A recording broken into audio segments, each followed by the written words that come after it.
алейкум, сайгалы телесерджилер, эфирде хаберлер, студияда мен Фатиме Сейдаметова чалышам вершымдықы саатқа бойле малымат. Керіч боғазындаки провокация артында Киев режимінің ғарби сәйплері тура. Бұл сөзлерінен Сергей Аксенов базар күні азақ денізінде юз берген адесені yorumлады. Бұл ақта өз Facebook сәйфесінде язды. Жұмхурет елбашчысының сөзлеріне көре, Украина суверенитетсіз веттыштаны даретілген мемлекет оларақ халқара кергінлікні құветлешмесі үшін құланылған бір алеттір. Ама қанун бозуджи гемелерінің әрекетлері үшін месулетлік бірінші невбетте Киевнің бойнындадыр.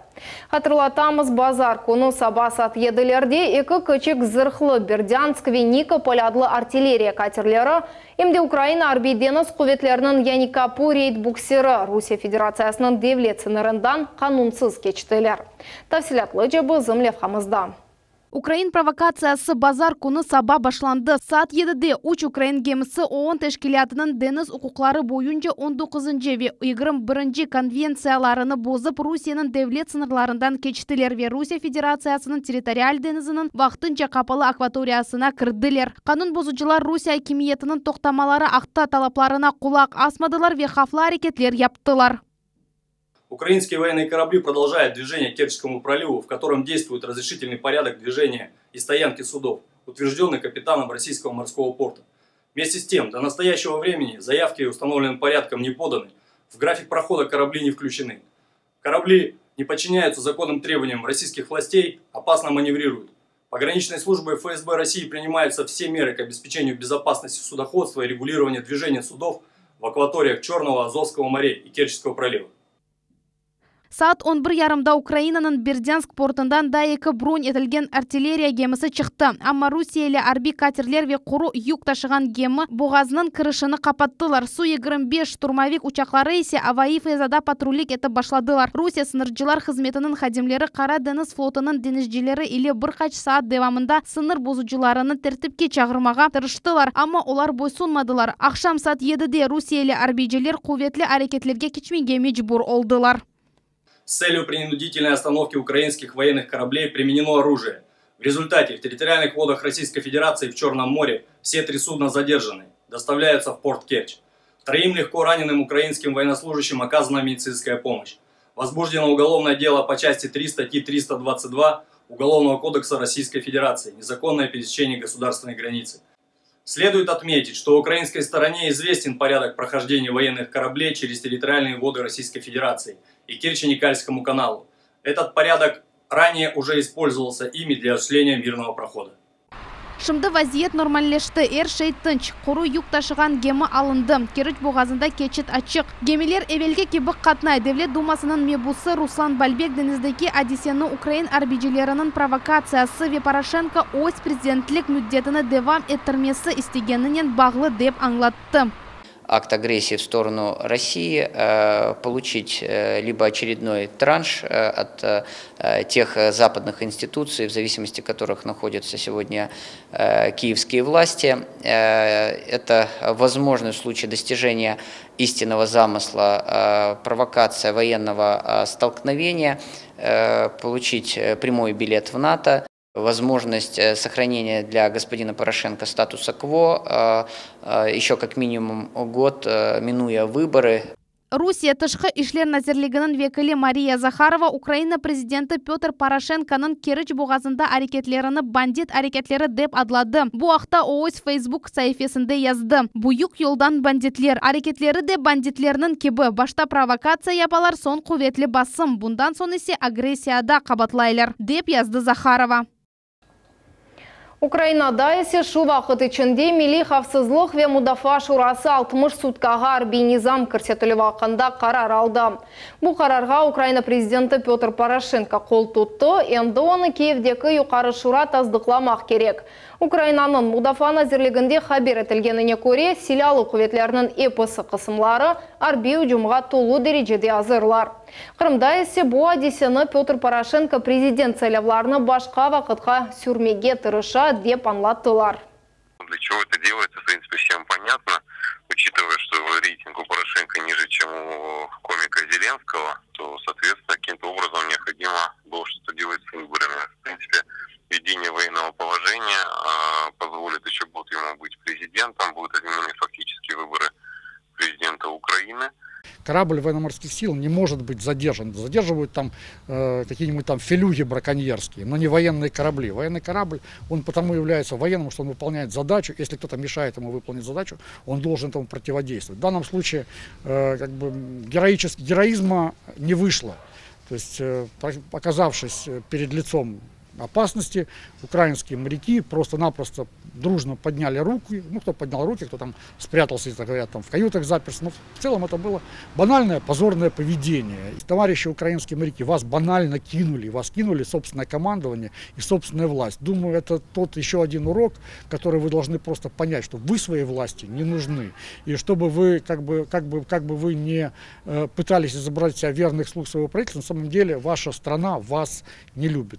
Америка Кошма штатларының истихбарат учағы Қара деңіз үстіндегі ава физасына кірді. Бұл ақта РИА Новости агентлігі хабаретеви Украина милитар порталына эсаслана. Учақ Юнан Крит адасында Суда Бей авиабазасындан көтерілген еді. Қара деңізге Русия Украина мунасибетлері кергенлешкені себебінден yol алды.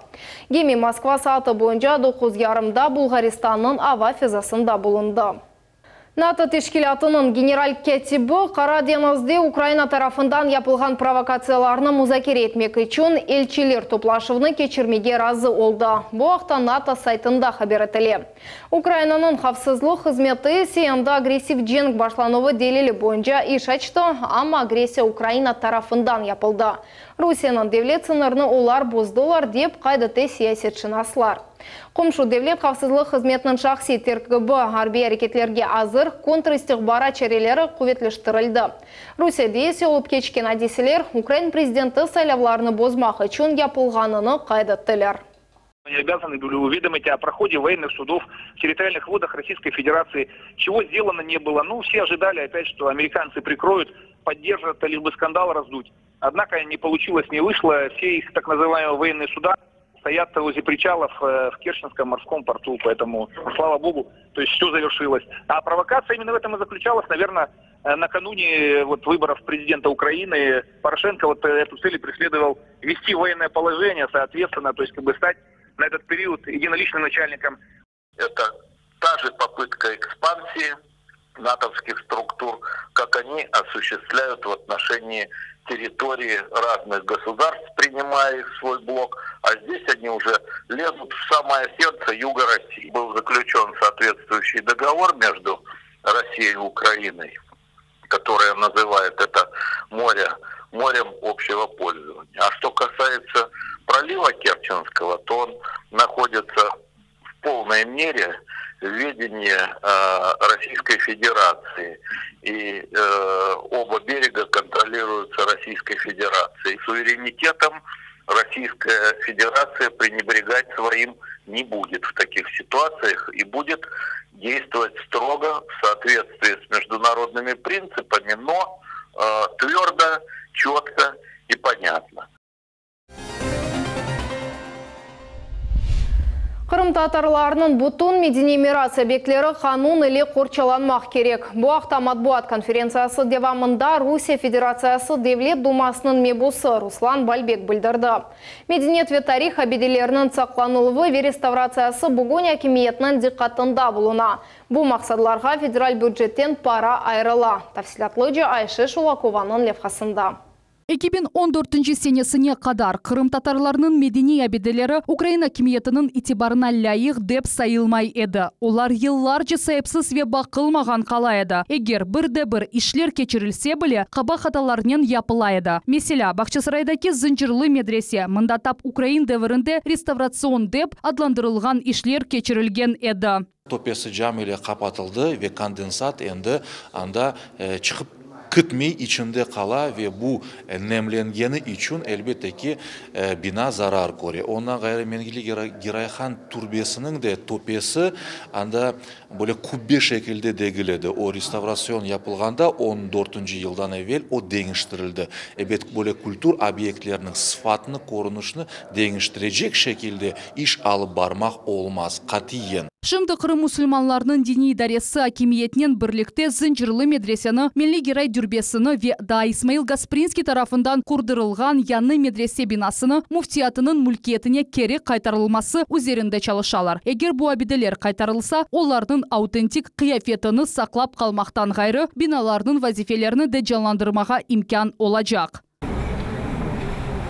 Украина вақытында мемори дегерліклерге қаршы кечірілген варвар давранмалар хан сарайға да тәсір етті. Бүгінгі күнде реставраторлар хаталарны түзеттелер. Қырым Русия еркеніне қошылған сон дүнияда Қырым татар сарай меморжилықтың екене әбедесіні құртырмаға керек олды. Иқылуға қаршы ве реставрацион ишлер бежерілді. Мұнда кечірілген әрекетлер иштің тек башыдыр. В пятилетнем плане у нас предполагается порядка 1,5 миллиардов для того, чтобы привести его в порядок. Опять же, нужно отметить, что много лет ничего не происходило, ничего не делалось с объектом, он не реставрировался, приходил в упадок. Сейчас разрабатывается проектная документация, комплексная реставрация. Украина дәвірінде медени мирас объектлері қанунлаштырылмай әділер. Енді олар эпосы бюджет паралары ярдымынен ресмилештірілежек. Дини объектлер Қырым муфтиятына кечірілежек. Шымды енді орта сырлық мұсылман мезарлықлары вязис ерлер бойынша нәтижелер бар. Ахмешіті Калга Султан сарайының территориясында исе қазма ішлер алып барыла. Я надеюсь, этот объект будет внесен в реестр памятников культурного наследия. Вот данная территория, данный объект будет защищен с точки зрения законов, и никогда рука застройщика не поднимется, так как мы сделали все с точки зрения законодательства, чтобы сохранить этот памятник культурного наследия.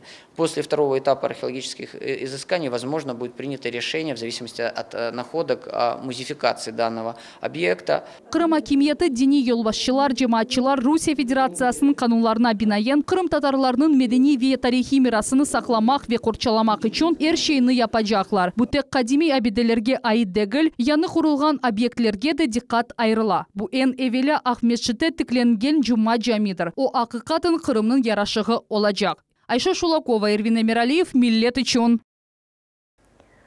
Koktebel kasabasında yanı televizyon antena açıldı. Endi 500'den ziyade ev ve eki mesken yer keyfiyetli rakami signal ile temin etildi. Teleyayınlarının keniş spektri endi kömür sakinlerini kuvandıra. Oyste suratları ile olar bizim televizyon takımımızla paylaştılar.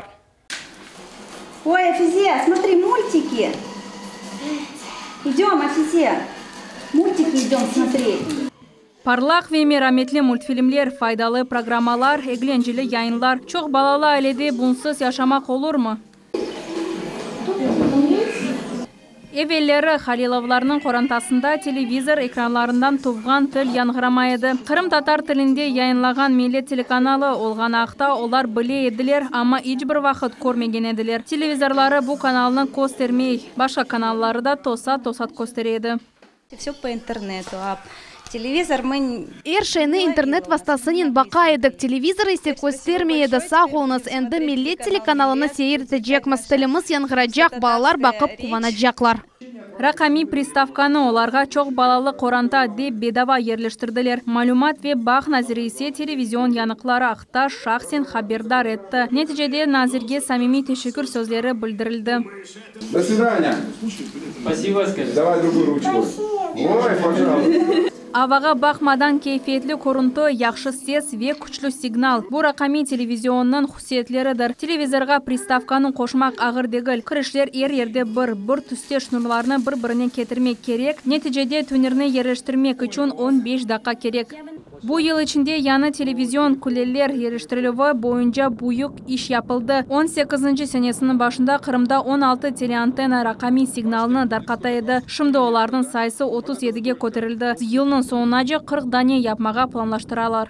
Подходим не просто ставим антенны где попало. Вот. РТРС здесь экспериментально, чтобы не нарушать природный ландшафт, красоту гор наших крымских. Специально сделали такое техническое решение, что вышка даже спрятана, ее практически не видно, но дает устойчивый сигнал. Kırım territoriyasında çalışkan obyektler 3 multiplexinin yayınlanmasına üçün ayrılgandır. Olarga 27 rakami programma көрсетілді. Bu hem umumfederal hem de regional telekanallar. Данный объект обеспечивает вещание для около 4000 жителей населенных пунктов Коктебель и Нанниково. В данном регионе эфирного вещания не было практически никогда, тем более цифрового. Вот это впервые здесь появляется многоканальное наземное цифровое телевидение. Имтиязлы гражданлар рақымей приставкалар алынмасы үшін тазминат елде ете білелер. Имтиязлы гражданларының жедвели әнді тізілген 14 бин сандан ибарет. Наджи Исаева, Иван Евдокимов, Миллет үшін.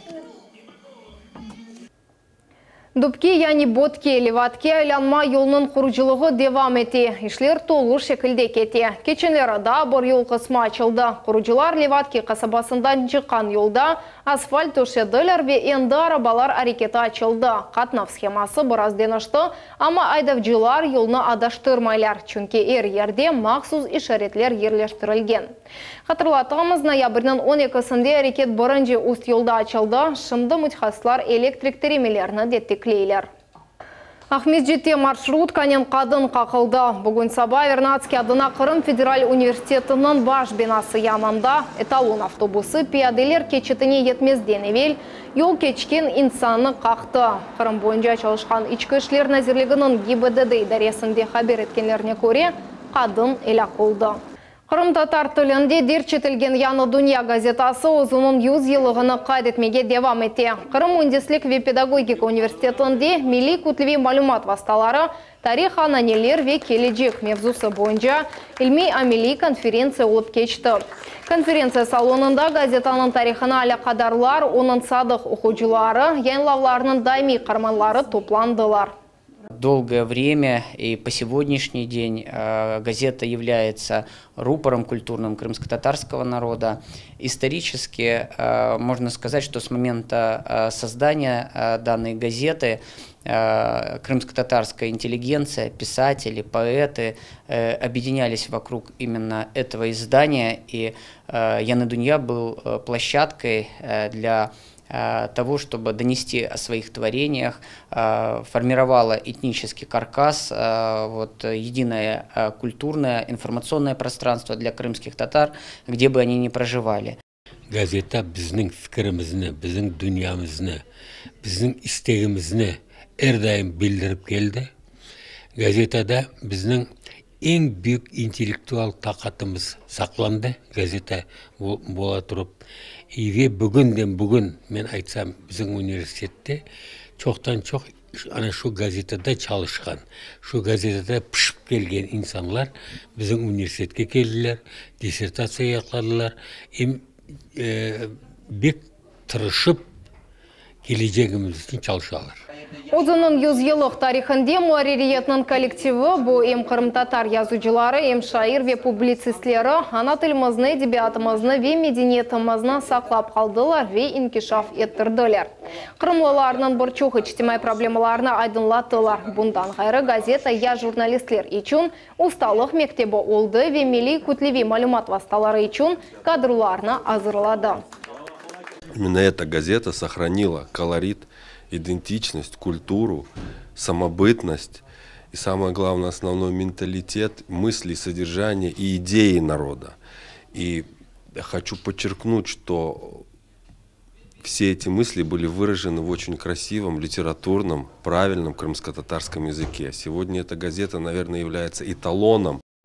Қырымның Devlet Tilleri adlı 3. Butun Rusiya Halkara İştirakı Studentler Forumu Kırım Mühendislik ve Pedagogika Üniversitetinin binasında 150'ge yakın ali okuf yurtlarının talebelerini topladı. Onların erbiri filologiya yönelişinde çeşit mevzularda maruzalar hazırladılar. Rus ve çet til müellifleri, edebiyat ve zemanevi tercümelerinin bağlı problemalar haqda söz yürsetildi. Тема моего сегодняшнего доклада – это проблема научной фантастики в литературе. Я выбрала такую тему, потому что научная фантастика была достаточно давно уже разобрана, но, к сожалению, до сих пор, до нашего века, нет определенного термина, нет определенной классификации, что усложняет как и читателям, как и ученым определять жанры произведений в научной фантастике. Студентлер өз марузаларыны рус, украин ве Кырым татар тілерінде тақдим еттілер, чықышлар не ақталғанны кезінлады. Ата спикерлерінен мұнақашаға қошылғанлар олды. Форум бұтынле тіл етрафында түзілді. Яны тіл ем қонышыл, ем де санатынан бір қысмы кібі тақдим етілді. В поле анализа, в спектре анализа современные авторы, классики, зарубежная литература, русская литература, проблема переводов, в частности, с крымско-татарского на русский и наоборот. То есть совершенно широкое поле проблем, которые говорят о том, что все это актуально, что все это требует работы, что работа это студентам интересна, и дискуссия, которая по мере выступления становится все более свободной, доказывает, что интересы студентов своим докладом не ограничиваются, это действительно для них проект важный. Форум 3 күн девам етежек, тедбірнен қалған эко-экономде, Қырымның эдеби көшечеклерінден бағлы квест ве эжнеби студентлер тарафындан рус ширлерінің оқылмасы планлаштырыла. Қараманлық үшін тешшекерлер Мангоп қаледе ерлешкен Благовещенск монастыры территориясында тантаналы шекілде Қырым ве Молдова сәкенлері арасында тарихи достық шерефіне бағышланған тақта açılды. Мемориал 15-ші асырының вақаларына бағышланғандыр. О вақыт Штефан Великийінің аскерлері Мангоп қаленің Қарамани мұдафасында іштирак еткенлер. Олар белі бір вақытқа Қара деңізінің шимали ғарби ялысында ерлешкен Мойымшehir ве қалелеріні турклер тарафындан запт етілмесіні тоқтатқанлар. Көреш нәтижесінде 300 Молдова аскері ілі қолған тантаналы тедбірде ерлі мемориетінің ве жемат тешкілетларының векілері іштирак еттілер. Да, у нас планы были еще при Украине, но нам не давали как бы это провести. Но придя в Российскую Федерацию, вот, мы согласовали со всеми структурами. Вот, и вот на сегодняшний день мы уже официально повесили эту нашу мемориальную доску. Қырымда ва бозылажақ. Бұақта Жұмхуриетінің февкуляде вазиетлер назирлігінде хабер етейлер. Ноябрьнің 27-30 күнлері ярмадамызда көчлі яқмұрлар бекленілі. Чершімбе күніне есе оларны қарлы яқмұрларға чевірілмесі мүмкін. Бұл күнлерде елінің сүряты саниеде 17-22 метрге же ола біле. Мутихасыслар жұма ақшамы авада суы қолажаға ақтат енбиелей. Ноябрьнің 29-30 күнлерінде Санеде 30 метралық ел есежек. Авары реті күнді sıfırдан ашағы 2, геже есе 7 дереже суықны тешкіл етежек. Қырым сакинлері ве мұсафырлеріні қавсызлық чәрелеріні riayet етмек кереклер, ұзақ елға чықманыз, яғмырлар яған вақыт ерасты кечеклерге тушменаз. Ел ескен вақыт есе тереклер, электриктелер ве реклам шитлері тубынде юрменаз деп тевсие етілі. Февкуляде вазиет юз берген кы болса, юз бұр телефон номерасына мұраджат етмек кереклігі қатырлатыла. В связи с этим подразделениями Главного управления Республики Крым проводится ряд превентивных мероприятий. Повещаются экстренные службы реагирования и просим граждан Республики Крым на этот период воздержаться от дальних поездок и не забывать о мерах предосторожности. Шымдылық бұл мәліматларының эпосыды сат 21:30 секележек хаберлер программасына қачырманыз. Көрішмек үзре сағлықнен қалыңыз.